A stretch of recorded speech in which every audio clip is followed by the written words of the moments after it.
ओम साई राम, जय साई राम। मैं दीपिका राजेश चौधरी बरेली उत्तर प्रदेश से हूँ।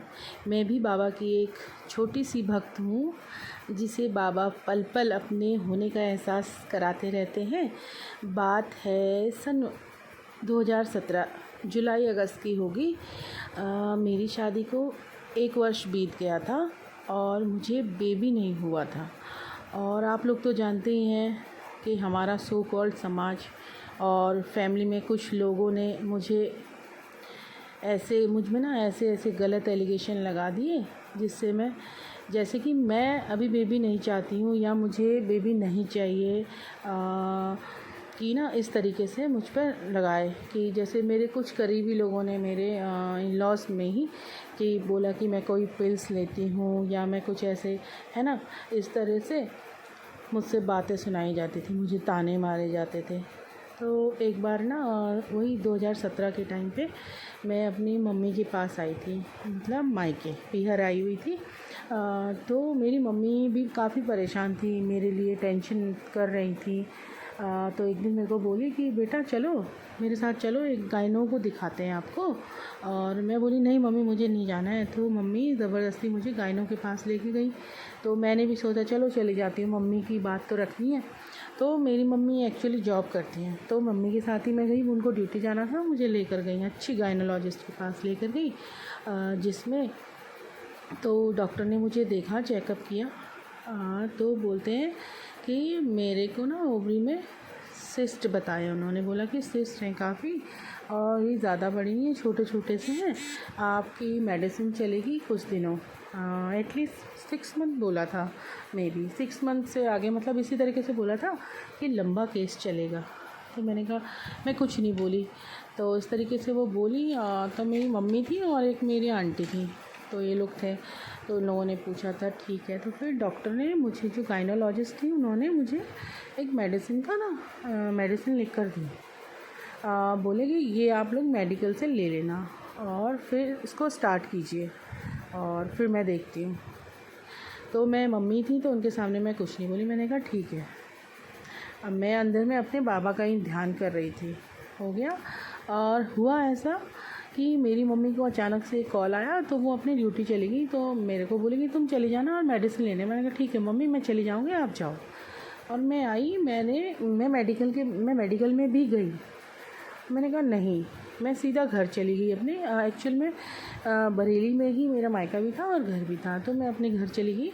तो फिर मैंने दवाइयाँ नहीं ली, मैं गई अपने घर। तो मेरे जो हस्बैंड थे, मैंने उनको बोला कि ऐसा, उन्होंने बोला कि तुम दिखा के आई, क्या हुआ था, क्या बताया डॉक्टर ने। तो मैंने कहा नहीं कुछ भी नहीं। फिर मम्मी का फ़ोन आया तो उन्होंने बोला कि ऐसे ऐसे। फिर मैंने कहा हाँ डॉक्टर ने ये बताया, अच्छा ठीक है। तो उन्होंने मुझे 3000 रुपीज़ दिए थे, ये बोला था कि तुम मेडिसिन ले लेना।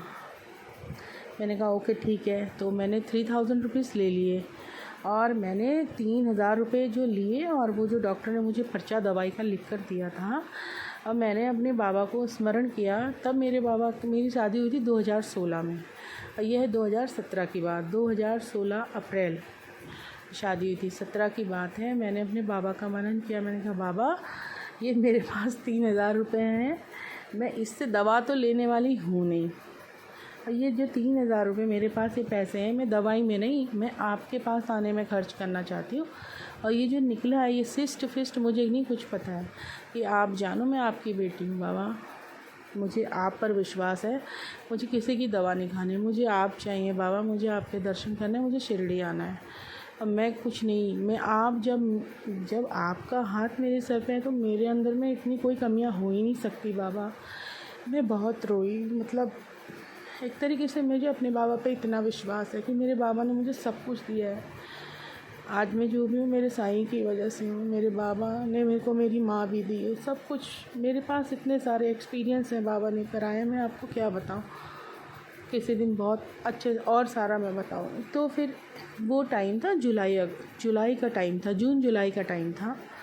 तो फिर हमारा सडनली प्रोग्राम बन गया हमारा अगस्त में कि शिरडी जाना है, तभी 17 में, जून जुलाई में हमने दिखाया और मैंने दवाई नहीं ली। फिर अगस्त में हमारा प्रोग्राम बन गया तो मेरे हस्बैंड और मैं उस टाइम पे 2017 में अगस्त के टाइम पे मुंबई में, आप लोगों को पता होगा उस टाइम पे बहुत बारिश आई थी, बहुत बारिश हो रही थी, बाढ़ आ गई थी। तो हम लोग बरेली से लखनऊ गए, हम लोगों ने ट्रेन की टिकट करी, हम ट्रेन से गए। एक ट्रेन आती है वहाँ से, नाम मुझे ध्यान नहीं है, वो वहीं जाती है, सीधा बॉम्बे जाती है, वो डेली चलती है। तो हम लोग गए लखनऊ। वहाँ जाके देखा तो वो ट्रेन रद्द हो गई थी। क्योंकि इसलिए हो गई थी रद्द क्योंकि वहाँ पर बाढ़ आई हुई थी, बहुत पानी था महाराष्ट्र में, तो इसकी वजह से वो ट्रेन नहीं चल रही थी। तो हम लोग ने होटल लिया, हस्बैंड वाइफ ने, हम दोनों ही गए थे। तो हम लोगों ने होटल लिया और उसके बाद हम लोगों ने स्टे किया। हम लोग उस दिन लेट हो गए थे, फिर देखा दूसरे दिन ट्रेन मिल गई वापस, फिर दूसरी ट्रेन चली।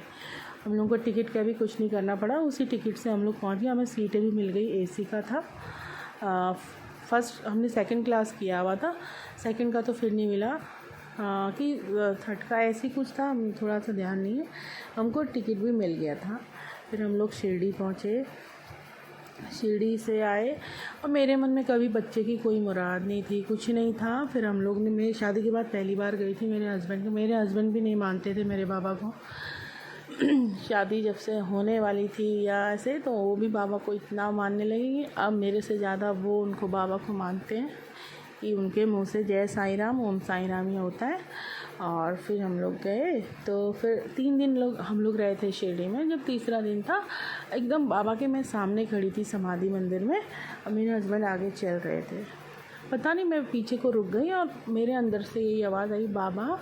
मैं देखी और मेरी आँखों से आंसू कि बाबा इस बार तो हम दोनों लोग आए हैं, नेक्स्ट टाइम हम जब भी आए तो मैं अपने परिवार लेकर आऊँ, मतलब मेरे गोद में एक बालक। पता नहीं मेरे मन में ही आया, इससे पहले मेरे मन में कोई मेरे मन में इच्छा नहीं हुई थी कि मुझे बेबी चाहिए या मैंने कहा अब आऊँ तो मेरे को एक बालक चाहिए।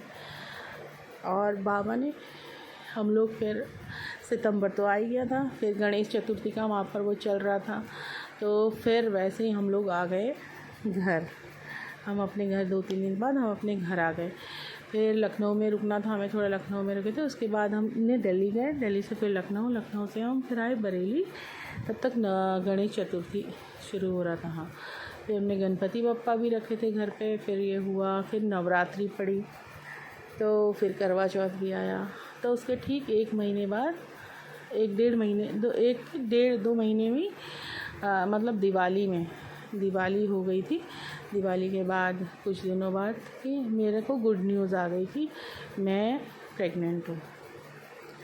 तो बाबा ने इसी प्रकार, फिर मैं प्रेग्नेंट हुई अच्छे से। 21 जून 2018 दिन गुरुवार मुझे एक बेटा पैदा हुआ। मेरे बाबा ने मुझे एक बेटा दिया, उसका नाम हमने रखा है प्रथमेश। और वो बाबा का इतना बड़ा भक्त है, वो बिना बाबा के चलता ही नहीं है। तो आप ये समझिए, बाबा ने मुझे मेरा बेटा दिया। आज मेरा बेटा 5 साल का है और मैं इसी तरह से, मैं ही क्या, मेरे पूरे परिवार में मेरे बाबा को, सब मेरे बाबा को मानते हैं। और हम लोग बाबा के इतने आभारी हैं कि बाबा के बिना हमारी कुछ नहीं है, बाबा के बिना हम कुछ भी नहीं हैं। बहुत से ऐसे एक्सपीरियंस है। मेरी मम्मी है, मेरे पापा नहीं है, मेरी मम्मी है, हम भाई बहन हैं, हमारे लिए मम्मी सब कुछ है। तो आप ये समझ लीजिए, मम्मी का भी इतनी बीमार थी, ये बाबा ने उनको ज़िंदगी दी है। आज हम माँ कह पा रहे तो इन बाबा की वजह से ही कह पा रहे हैं। बाबा ने सब कुछ देखा है, बाबा के बिना हमारा कुछ नहीं है। कोई भी मैंने मेडिसिन नहीं ली और मेरे को बाबा का आशीर्वाद है, बाबा ने मुझे दिया। और मैंने बाबा पर सच्ची श्रद्धा बनाए रखी, श्रद्धा के साथ सबूरी बनाए रखी कि, और अपना पूरा विश्वास अपने बाबा पे लगा के रखा कि मुझे पता है कि मेरे बाबा मुझे देंगे। हर चीज़ में समय लगता है, कोई भी काम हो, किसी भी चीज़ में एकदम कुछ नहीं होता है। इसी प्रकार बाबा ने दिया। बाबा पे विश्वास जैसे था वैसे है और आगे भी रहेगा। और हमारा जीवन तो बाबा से ही चल रहा है। इतना प्यारा मुझे बेटा दिया मेरे बाबा ने। अब बाबा की कृपा से वो चल रहा है, हम चल रहे हैं, मेरे हस्बैंड चल रहे हैं, हम लोग पूरा मेरा परिवार ही मेरे बाबा की कृपा से चल रहा है। बस बाबा पे लगन है, हमारी श्रद्धा है और सबूरी है। कि कुछ थोड़ा बहुत गलत होता है कभी, तो बस सबूरी रखते हैं, विश्वास है कि बाबा सही करेंगे एक दिन। सो होता भी है, विश्वास रखते हैं। और बाबा हर पल हमेशा अपना होने का एहसास देते हैं। बहुत कुछ अभी हाल ही में मेरे बाबा ने मुझे बहुत बड़ी कृपा की है। मेरे को बाबा ने साक्षात आकर अपना प्रसाद दिया है, अपना होने का एहसास कराया है। तो इसी प्रकार आप सभी लोग सच्चे मन से श्रद्धा सबूरी रखें और अपने बाबा पे विश्वास करें। बाबा को कुछ भी मानते हो आप, सद्गुरु माने, पिता माने, माता माने, भाई माने, बहन माने, दोस्त ही मान लीजिए, तो बाबा आपको सच्चे मन से अगर आप पुकारते हैं तो बाबा तुरंत चले आते हैं। फिर बाबा नहीं कहते कि मेरे शिरडी चले आओ, मेरे मंदिर चले आओ। बाबा आप जहाँ हो वहाँ बाबा आने वाले होते हैं, वहीं बाबा आ जाते हैं। इसलिए आप सभी भक्तों को मेरा ओम साईं राम, जय साईं राम। सबके ऊपर बाबा की कृपा ऐसे ही बनी रहे। जय साईं राम।